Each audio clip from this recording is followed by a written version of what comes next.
Saudos, irmãos, com a paz do Senhor. Estou aqui mais um dia e dessa vez com uma pregação para os irmãos que se encontra em Lucas, capítulo 1, versículo 46 em diante, que se trata do Cântico de Maria, a mãe de Jesus, tá? Algumas pessoas falam oração de Maria, tá ok? Vamos ao texto. Então disse Maria: minha alma engrandece ao Senhor, e o meu espírito se alegra em Deus, o meu Salvador. Glória a Deus, meus irmãos, por essa palavra. Nós vemos aqui, meus irmãos, Maria, né, realizando o seu cântico, agraciando o nosso Senhor, porque ela estava na casa de Isabel, e o filho de Isabel, que estava na barriga dela, que é João Batista, tinha estremecido quando Maria saudou Isabel, né, na casa dela. Inclusive a Bíblia fala que Maria passou 3 meses ainda na casa de Isabel. E foi um momento de alegria para as duas, né? Porque Maria estava esperando o nosso Salvador e Isabel estava esperando o João Batista, que Jesus afirmou depois, né, que entre os profetas não existiu um profeta como João Batista, né? João Batista foi o maior, nascido de mulher. Jesus cita até essa palavra, essa frase em específico. E Maria começa a exaltar o nome do Senhor, dizendo: minha alma engrandece ao Senhor e o meu espírito se alegra em Deus, o meu Salvador. A palavra de Deus nos diz que o homem não deve se gloriar na sua sabedoria, e nem na sua força, e nem nas suas riquezas, mas se gloriar em conhecer o Senhor dos exércitos, que faz justiça e juízo na terra. Glória a Deus, né, meus irmãos? Então Maria aqui, ela não estava se exaltando, né, na presença do Senhor, não. Ela estava glorificando a Deus, ela estava feliz por conhecer o grande Jeová. Ela conhecia esse Deus. Inclusive, esse cântico de Maria, essa oração de Maria, ela é muito semelhante à oração que Ana fez quando ela recebeu a dádiva, né, de estar grávida de Samuel, porque Ana era estéril, ok? Então, inclusive, Samuel foi dedicado a Deus. Samuel passou a viver no templo junto com o sumo sacerdote Eli. Maria, ela fala explicitamente que ela necessita de um Salvador. Então nós temos que prestar muita atenção nesse texto, porque é de suma importância entendermos que tem algumas pessoas que exaltam exageradamente Maria e ela mesma reconheceu que precisava de um Salvador. O nosso Salvador é o Senhor Jesus Cristo. Foi Ele que morreu na cruz pelos meus pecados, pelos seus pecados. Maria, ela é bem-aventurada entre as mulheres. Ela é a maior entre as mulheres. Com certeza, no reino de Deus, Maria tem um nome acima do nome de todas as mulheres. Mas acima do nome de Maria e de todos os apóstolos, de todos aqueles que lutaram pela fé, de todos aqueles anjos que batalharam ao lado do Senhor, o nome de Jesus é o maior. O nome de Jesus está acima de todo nome. Seja glorificado e bendito o nome do Senhor Jesus Cristo. Vejam bem, meus irmãos, é muito interessante isso. Veja bem, olha só, ela fala: o meu espírito se alegra. Ou seja, ela estava num momento de alegria. Ela estava num momento de exaltação. Ela passou daquele momento a ser a mais bem-aventurada entre as mulheres, entre as gerações. Ela é a mulher mais agraciada por Deus. Mas mesmo assim, ela disse que necessitava de um Salvador. Olha que importante essa descrição no texto. E continuando o texto diz assim: pois atentou para a humildade da sua serva. Ou seja, Maria era uma mulher humilde. A Bíblia nos fala que os olhos de Deus estão sobre os humildes, mas Deus rejeita os soberbos. Muitas vezes, muitos reis, muitos governantes, e não só eles em posição de autoridade, mas muitas pessoas também foram rejeitadas por Deus, por não render glória a Deus e serem soberbas, em achar que estão por cima, entre aspas, da carne seca, né? Como diz no ditado popular. Podemos citar o caso do rei Herodes, quando ele apareceu em seu palácio, bem trajado, com vestes reais, e o povo se admirou, falou: olha, não é um homem, é um Deus. E o rei Herodes se exaltou. Ele não glorificou a Deus. Ele achou que ele realmente estava na posição de um Deus. Meus irmãos, isso é a síndrome de Lúcifer. Lúcifer queria se exaltar e colocar o seu trono ao lado do trono de Deus. E o rei Herodes fez a mesma coisa que Satanás fez. Ele quis se exaltar na frente do povo. Ele quis que realmente o povo o admirasse de forma assim, vamos dizer assim, fora da normalidade. E ele se exaltou, e a Bíblia nos conta que ele foi comido de vermes no mesmo momento. Um anjo do Senhor o feriu e ele foi comido de vermes e faleceu. Olha só, meus irmãos. Isso é muito sério. Deus resiste aos soberbos. Mas Maria não era soberba. Maria era humilde. Maria tinha um coração voltado para Deus. Maria tinha o temor do Senhor, que é o princípio da sabedoria. Ela temia a Deus. Ela respeitava as leis de Deus. Maria era uma mulher jovem nessa época. Provavelmente uma adolescente. Mas mesmo assim, ela seguia os preceitos de Deus. Ela era diferente de muitas pessoas que andam por aí cometendo atrocidades, cometendo injustiça. Ela era uma mulher digna.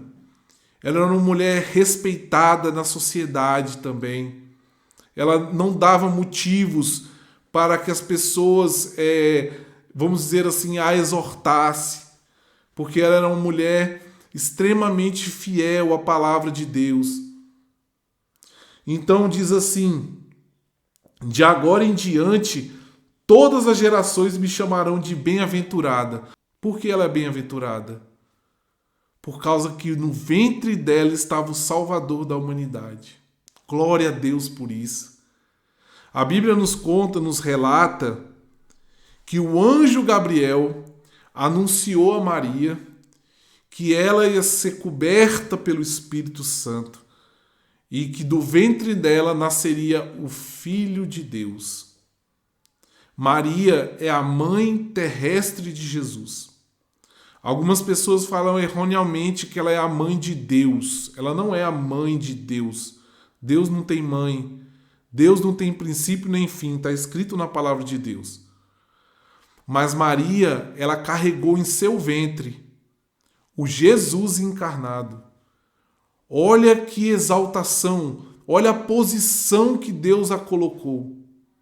E ela mesmo falou nessa oração, nesse cântico, que ela era bem-aventurada, exemplo para a humanidade. Porque ela sim, realmente, isso tem que ser reconhecido, que Maria, entre as mulheres, ela é a maior no reino de Deus. Porque ela teve esse privilégio de carregar no seu ventre o grande eu sou, o grande Senhor Jesus, que morreu e nos salvou, nos livrou da ira de Deus. Porque agora a ira de Deus não recai mais sobre nós, só se nós quisermos. Só se a porca lavada voltar para o chiqueiro. Aí a ira de Deus continua sobre nós. Mas se nós aceitarmos o Senhor Jesus como nosso Senhor e Salvador e confessarmos com a nossa língua, a Bíblia fala, se crerdes no seu coração que o Senhor Jesus ressuscitou dos mortos e confessares com a tua língua, serás salvo. Meu Deus, meus irmãos, isso é muito maravilhoso. E Maria até não acreditou. Maria, quando o anjo Gabriel chegou e anunciou que ela seria mãe do Salvador, ela falou: mas eu sou virgem, como isso vai acontecer? Mas o anjo Gabriel falou para ela: olha, a sombra do Altíssimo vai estar sobre você e você vai se achar grávida do Espírito Santo. Glória a Deus. Deus maravilhoso. Isso é muito tremendo, né, meus irmãos? E ela continua falando assim: pois o poderoso fez grandes coisas em meu favor. Santo é o seu nome. Veja bem, Maria, ela continua glorificando a Deus. A Bíblia fala que nós temos que glorificar a Deus em todo o tempo, a todo momento. Porque Deus, ele se revela nas coisas criadas. Veja a magnitude dos céus, as nuvens, as estrelas, o sol, a lua, a terra, os animais. Nós, seres humanos, que somos a prova cabal da existência de Deus.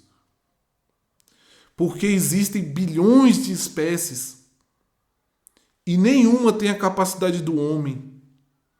Nenhuma tem a capacidade de raciocínio do homem.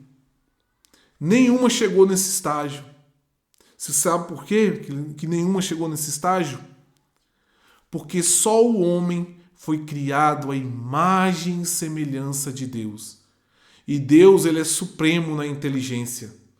Então Deus deu um pouco dessa inteligência, do espírito dele, a inteligência do ser humano, a capacidade de realizar cultura que os outros animais não têm.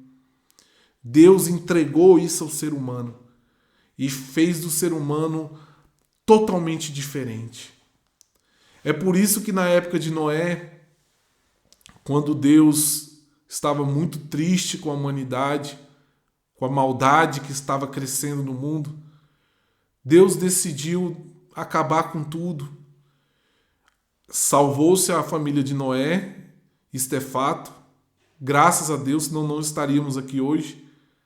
Mas você vê que Deus, ele não tinha mais prazer nas coisas, nos animais. Por quê?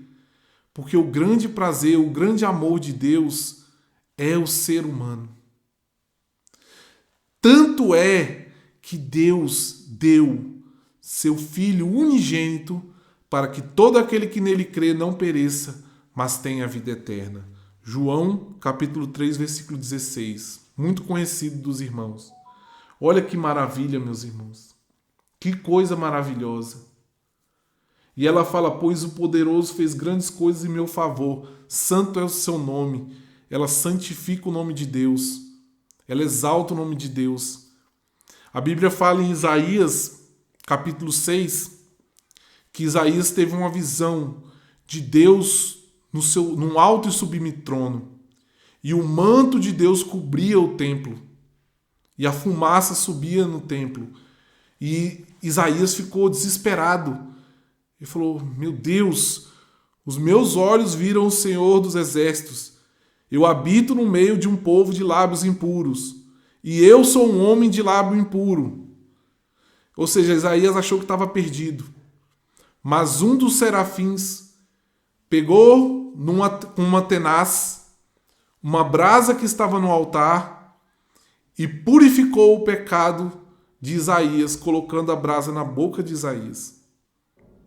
E esses serafins, a Bíblia nos diz, eles cobriam seus olhos com 2 asas, cobriam seus pés com 2 asas e com 2 voavam. Eles tinham 6 asas.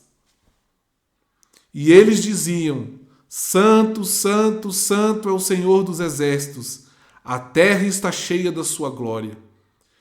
Quando o povo de Israel repete 3 vezes a palavra santo, ela tem um significado. É que a santidade de Deus é algo intocável. É algo absoluto. Não é uma santidade relativa, como uma santidade que nós, seres humanos, podemos atingir. É uma santidade totalmente sobrenatural, acima de todas as coisas. Então Deus, ele é 3 vezes santo. Glória a Deus por isso. O nosso Deus é maravilhoso, meus irmãos. E ela fala que Deus fez grandes coisas em meu favor, diz Maria, né? E quando Deus fala isso, meus irmãos, ela está se referindo ao nascimento de Jesus. Ela está se referindo a essa cobertura do Espírito Santo na vida dela, em que ela se tornou grávida do Salvador da humanidade. Ela fala, grandes coisas fez Deus por mim. Maria, nós temos que aprender, valorizava muito a Deus. Ela dava muito valor às coisas de Deus. Ela era uma mulher santa, no sentido assim, não de não ter pecado, de ser perfeita, mas era uma mulher que caminhava com Deus em santidade. Ela buscava a justiça, ela buscava o amor, a fé, a esperança. Ela era uma mulher diferenciada naquela geração. E não só naquela geração, como também nas outras gerações. Ela era uma mulher em um estado de graça, no sentido de que ela era uma mulher muito especial para Deus, porque ela realmente era comprometida com a palavra de Deus.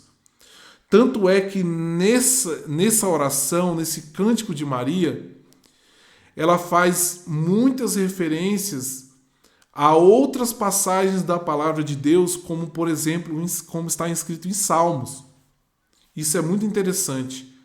Mostra que ela era uma pessoa muito interessada nas coisas de Deus. Meus irmãos, nós temos que ser interessados nas coisas de Deus, para que Deus venha a satisfazer os desejos dos nossos corações, se estiverem de acordo com a vontade dele. Porque Deus, ele é digno de adoração. Deus é digno do nosso compromisso em relação a ele. Deus é digno de que nós o adoremos, que nós exaltemos o seu nome, porque ele é o nosso Criador. Deus não criou nada mal. Nem Satanás Deus criou mal. Vocês sabiam disso? Nem o diabo, nem os anjos caídos. Deus fez tudo bom. Quando Deus fez o homem era puro de coração, mas ele comeu do fruto da árvore que Deus tinha falado para eles não comerem, que era o fruto da árvore do conhecimento do bem e do mal. Os animais, eles viviam em harmonia no jardim do Éden. Eles não tinham esse negócio de um caçar o outro, não. Eles viviam em harmonia. O leão era pacífico, não atacava Adão nem Eva. Os animais ferozes, selvagens, eles eram pacíficos. E o inimigo, até o inimigo, diz a palavra de Deus, que ele era perfeito em seus caminhos, até que se achou nele iniquidade. Ou seja, ele caminhava em perfeição, ele adorava a Deus, ele era um anjo querubim de guarda que guardava o Éden, e ele era um anjo que andava de acordo com as conformidades de Deus. Mas em um momento, a loucura tomou conta do coração dele, e ele passou então a ser inimigo de Deus. E ela diz assim: a sua misericórdia estende-se aos que o temem, de geração em geração. Maria era uma mulher tão espiritualizada que isso que ela falou também tem referência lá em Êxodo, que Deus diz que ele é o Deus que visita a iniquidade da 3ª à 4ª geração daqueles que o aborrecem, mas também faz misericórdia até 1000 gerações daqueles que o amam e o temem. E ela fala também: ele realizou poderosos feitos com seu braço, dispersou os que são soberbos no mais íntimo do coração. Deus, ele é onisciente, onipresente, onipotente. Deus é todo-poderoso. Deus é onipresente, está em todos os lugares e ele é onisciente, ele sabe todas as coisas. Deus, ele é o único que pode investigar foro íntimo no caso de pensamento. Então, Deus, aqui diz a palavra de Deus, que ele dispersa os soberbos que carregam a soberba no íntimo de seu coração. Às vezes, uma pessoa, ela não é aparentemente soberba, mas ela tem um coração altivo. Altivez de espírito. Ela se acha melhor do que as outras pessoas. Ela se acha superior às outras pessoas. Ela não ama o seu semelhante. Ela despreza o próximo. Ela é uma pessoa que ela guarda mágoa, guarda rancor. Às vezes fala mal pelas costas. Isso é uma pessoa soberba. É uma pessoa que é cheia de si mesma. E quando o vaso não está vazio, Deus não pode encher. Porque a Bíblia fala que para o vaso se encher do Espírito de Deus, o vaso somos nós. O olheiro é Deus. O oleiro é Deus e o vaso somos nós. Para Deus nos encher com o Espírito dele, nós temos que nos esvaziar de nós mesmos. Nós temos que nos humilhar na presença de Deus e reconhecer a nossa insignificância e a grandeza do Deus Todo-Poderoso que faz todas as coisas. Veja bem, meus irmãos, é só analisarmos. Nós somos frágeis. Quando nós ficamos doentes, nós ficamos tão debilitados.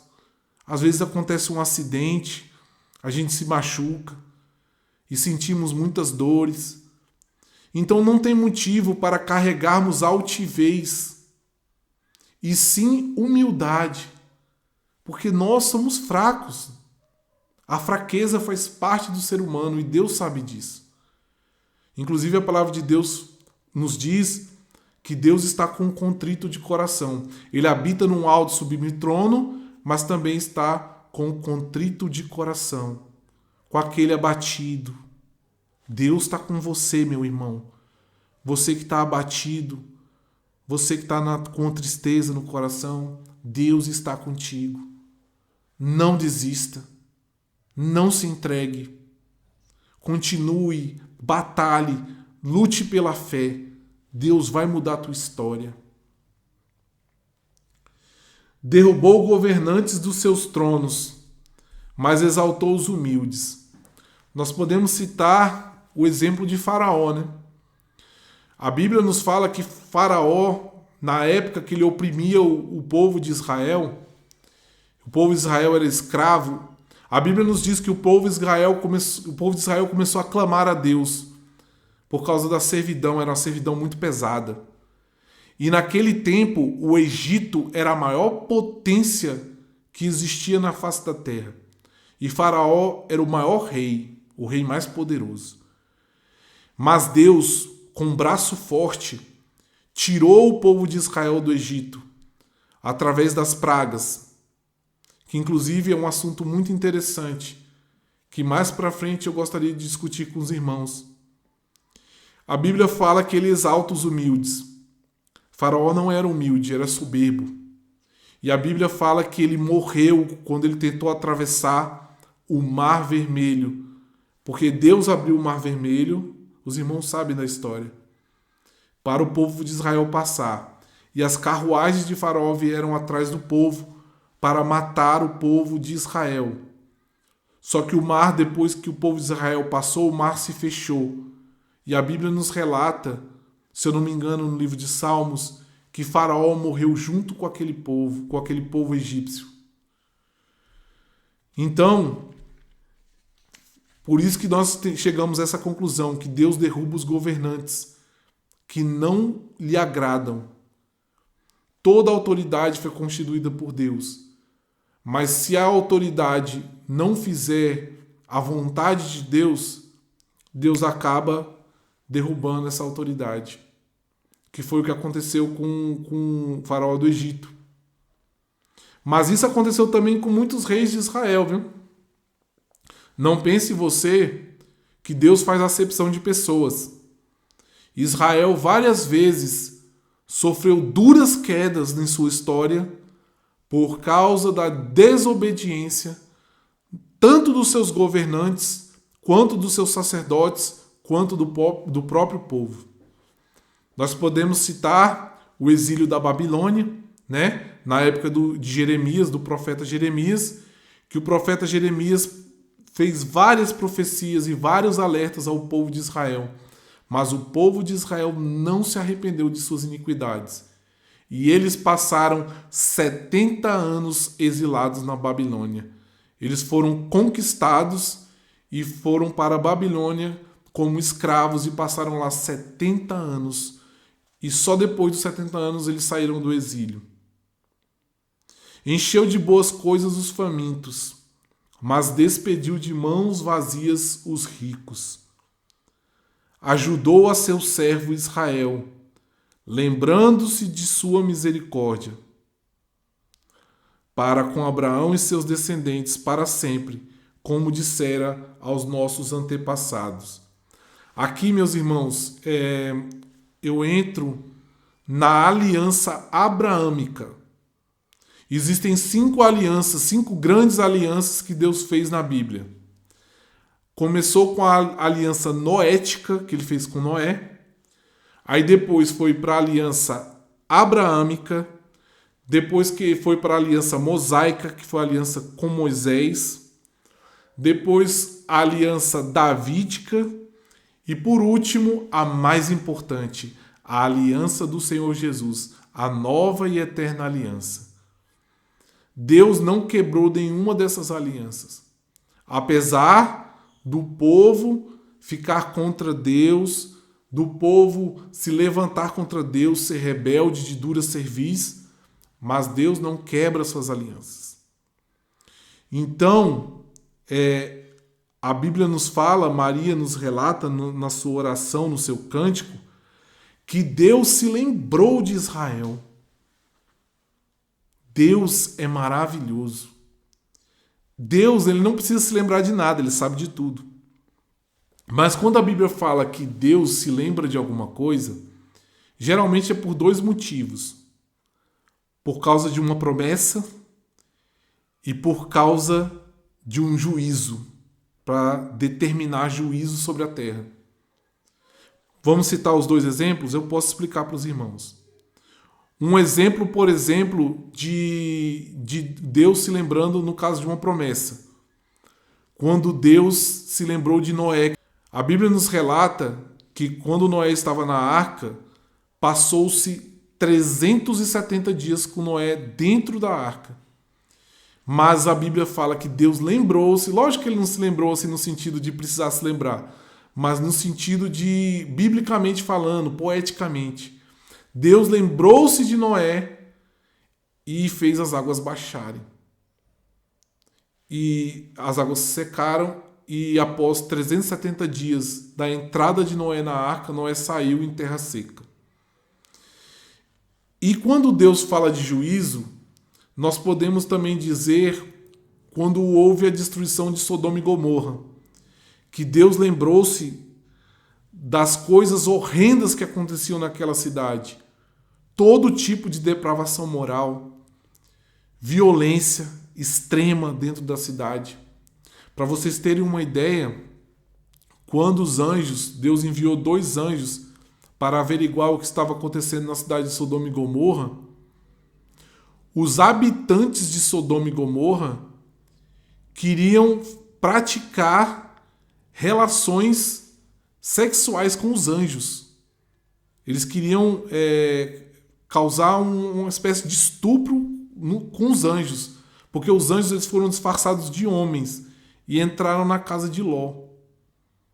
E os homens de Sodoma e Gomorra se reuniram na frente da casa de Ló e queriam praticar abuso com os anjos que estavam lá dentro. Mas aí o pior aconteceu na vida deles, né? Deus acabou, vamos dizer assim, realizando a sua ira naquelas 2 cidades e caiu fogo do céu e consumiu as cidades, matando seus habitantes. Inclusive, a esposa de Ló, Deus tinha dito para Ló sair da cidade, ele, a esposa e as filhas, e não olhar para trás. Mas a esposa de Ló olhou para trás, certamente com algum sentimento, porque a esposa de Ló não estava, vamos dizer assim, no espírito, ela estava na carne. Ela sentiu como se fosse saudade daquela cidade, das coisas que aconteciam lá. E quando ela olhou para trás, como se estivesse se arrependendo de ir embora, ela foi transformada numa estátua de sal. Pois bem, meus irmãos, então essa é a mensagem que eu gostaria de deixar para os irmãos no dia de hoje. Que maravilha! Como essa mulher foi incrível! Às vezes eu vejo algumas pessoas criticando Maria, né? Principalmente porque existe uma parte errada, né, da sociedade em tratá-la de até uma forma assim divinizada, que não é o certo. Porém, Maria não tem culpa disso, meus irmãos. Maria foi uma mulher muito bem-aventurada. Maria é uma mulher agraciada por Deus. E ela não tem culpa se algumas pessoas exageram nessa forma de devoção. Porque o certo não é ser devoto nem de Maria, nem de santos, nem de ninguém. O certo é adorar e reverenciar somente o Senhor Jesus. Somente o Senhor Jesus, porque foi Ele que morreu na cruz por você. Foi Ele que aguentou as chicotadas. Foi Ele que teve as mãos cravadas na cruz. Foi Ele que suou sangue no Monte das Oliveiras. Pela dificuldade da missão que o Pai tinha dado a Ele, que foi a missão mais difícil da história da humanidade. Meus irmãos, por hoje é só, e eu agradeço a oportunidade. Fiquem com Deus e vamos continuar aqui com o canal Firme em Jesus e vamos manter a nossa fé, canal Cristianismo e Revelações. Amém, meus irmãos. Fiquem com Deus.